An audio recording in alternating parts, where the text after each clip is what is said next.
এখন তুমি কোথায় আছো, কেমন আছো, পত্র দিও।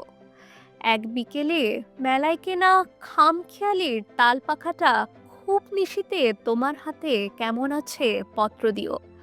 ক্যালেন্ডারের কোন পাতাটা আমার মতো খুব ব্যথিত, ডাগর চোখে তাকিয়ে থাকে তোমার দিকে, পত্র দিও।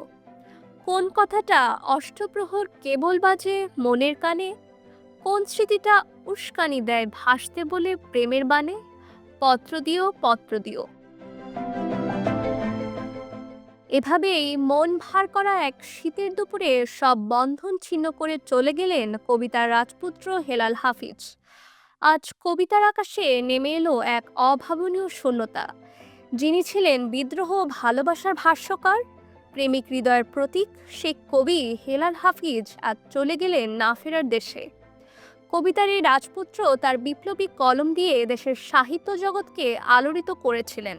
তার মৃত্যু যেন কেবল একজন কবির প্রস্থান নয়, এটি একটি সময়ের, একটি চেতনার, একটি যুগের সমাপ্তি।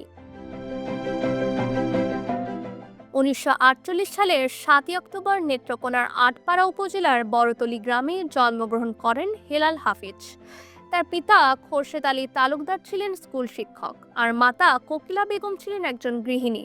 3 বছর বয়সে মাকে হারানোর পর তিনি বড় হতে থাকেন এক শূন্যতা বুকে নিয়ে। সেই শূন্যতা থেকেই কি উঠে এসেছিল তার কবিতার গভীর দহন। তার কলম বারবার প্রশ্ন তুলেছে, আলো ছড়িয়েছে, বিদ্রোহী কণ্ঠে উচ্চারণ করেছে অমর পংক্তি। কবির প্রথম কাব্যগ্রন্থ যে জলে আগুন জলে প্রকাশিত হয় 1986 সালে। এই গ্রন্থের কবিতাগুলো শুধু পাঠকের হৃদয়ে জয় করেনি, বরং দেশের সামাজিক ও রাজনৈতিক আন্দোলনের মঞ্চে আলো ছড়িয়েছে। কবির কালজয়ী কবিতা নিষিদ্ধ সম্পাদকীয় এর পংক্তি, এখন যৌবন যার, মিছিলে যাবার তার শ্রেষ্ঠ সময়, এখন যৌবন যার, যুদ্ধে যাবার তার শ্রেষ্ঠ সময়, কবিতাটি স্বাধীনতা সংগ্রামের উজ্জ্বল প্রেরণা হয়ে উঠেছিল।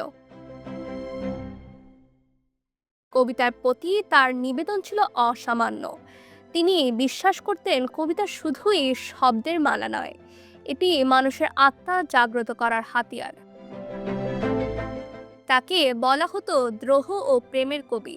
তার কবিতায় যেমন ছিল বিদ্রোহের তীব্র আহ্বান, তেমনি ছিল ভালোবাসার কোমল সুর। মানবানল, অগ্নুৎসব, প্রস্থান, পৃথক পাহাড়, এইসব কবিতায় তিনি প্রেমিক হৃদয়ের আরতি ও দ্রোহের মশাল একসঙ্গে জ্বালিয়েছেন। মাত্র 3 বছর বয়সে মায়ের মৃত্যু, বাবার অকাল প্রয়াণ এবং প্রেমিকার বিচ্ছেদ জীবনের একের পর এক আঘাত সত্ত্বেও তিনি কখনো দমে যাননি। বরং তিনি তার যন্ত্রণা ঢেলে দিয়েছেন কবিতার ছন্দে। একবার তিনি বলেছিলেন, ভালোবাসা মিলনে মলিন হয়, বিরহে উজ্জ্বল। এই ভাবনা তার কবিতায় যেন বারবার ফিরে এসেছে। জুলাই 2024-এর গণ অভ্যুত্থান সম্পর্কে তিনি বলেছিলেন, অকল্পনীয় বিজয় এনেছে ছাত্র জনতা, তবে এবার যেন রক্তের ত্যাগের যথাযথ মূল্যায়ন হয়। রক্ত যেন বারবার না দিতে হয়, এবারের ত্যাগই যেন একটি সুন্দর দেশ গড়ে ওঠে। কবি হেলাল হাফিজ জীবনের শেষ দিনগুলো কাটিয়েছেন শাহবাগের একটি হোটেলে। তিনি ছিলেন বার্ধক্যজনিত নানা রোগে আক্রান্ত। গ্লুকোমা, কিডনির জটিলতা, ডায়াবেটিস, স্নায়বিক দুর্বলতা, সব মিলে এক শয্যাশায়ী জীবনে বন্দী ছিলেন। তবু তার কবিতা ছিল আলো ছড়ানোর শক্তি। কবিতার প্রতি তার অসামান্য অবদানের জন্য 2013 সালে তিনি বাংলা একাডেমি পুরস্কার লাভ করেন। এছাড়াও পেয়েছেন যশোহর সাহিত্য পরিষদ পুরস্কার, নেত্রকোনার সাহিত্য পরিষদের সম্মাননা। আজ কবি চলে গেলেন, কিন্তু রেখে গেলেন তার অমর সৃষ্টি।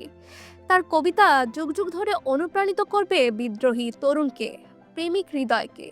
হেলাল হাফিজের প্রস্থান আমাদের জন্য এক গভীর বেদনার দিন হলেও তার কবিতার আলোকবর্তিতা আমাদের পথ দেখাবে চিরকাল। বিদায় কবিতার রাজপুত্র, বিদ্রোহ প্রেমের অমর স্রষ্টা। আপনার কবিতা আমাদের হৃদয়ে চিরকাল বেঁচে থাকবে। নসীম তাসলিম রহমান, ঢাকা, ওয়েস্ট নিউজ।